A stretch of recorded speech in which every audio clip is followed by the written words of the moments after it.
আজ আমি রান্না করব চিকেন ধনিয়া মশলা। প্রথমে গরম জল দিয়ে তার মধ্যে চিকেনগুলো দিয়েছি, অল্প একটু হলুদ দিয়েছি।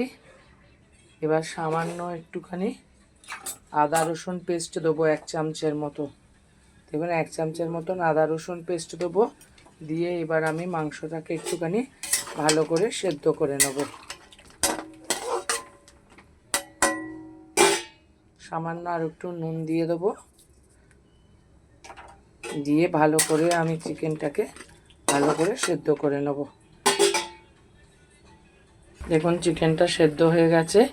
এবার আমি চিকেনগুলোকে তুলে নেব আস্তে করে, আর স্টকটাকে আলাদা রেখে দেবো। যখন রান্না করব তখন স্টকটা কাজে লাগবে। এবার দেখুন কড়াই তেল দিয়েছি। এবার আমি পেঁয়াজ ছোট ছোট করে 3টে পেঁয়াজ আমি এর মধ্যে দিলাম। দিয়ে ভালো করে লাল লাল করে ভেজে নেব।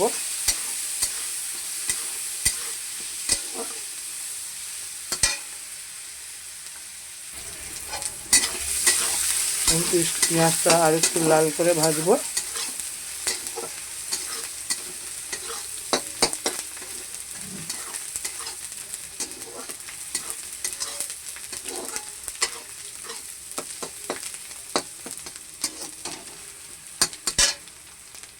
এবার সেদ্ধ করে রাখা চিকেনগুলো এর মধ্যে দিয়ে দেবো।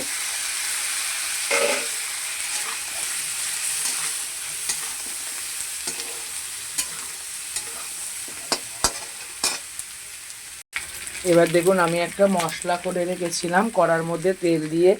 10-12 কোয়া রসুন, 8-10টা কাঁচা লঙ্কা আর খানিকটা ধনেপাতা ভেজে মিক্সিতে আধ বাটা করে নিয়েছি। এবার এই মশলাটা আমি দিয়ে দেবো এতে।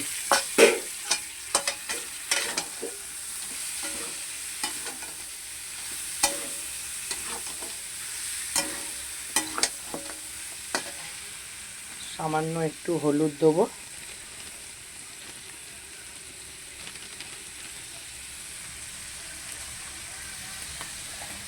আর আগে তো নুন দিয়ে সেদ্ধ করাই রয়েছে, তার জন্য একটু সামান্য একটু নুন দেবো।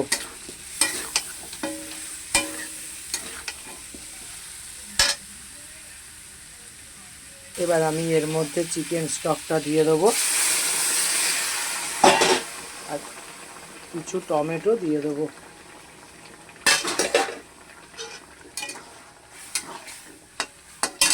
এবার দেখুন নামাবার মুখে আমি একটু গন্ধ লেবু দিয়ে দিলাম। হয়ে গেল ধনিয়া চিকেন মশলা।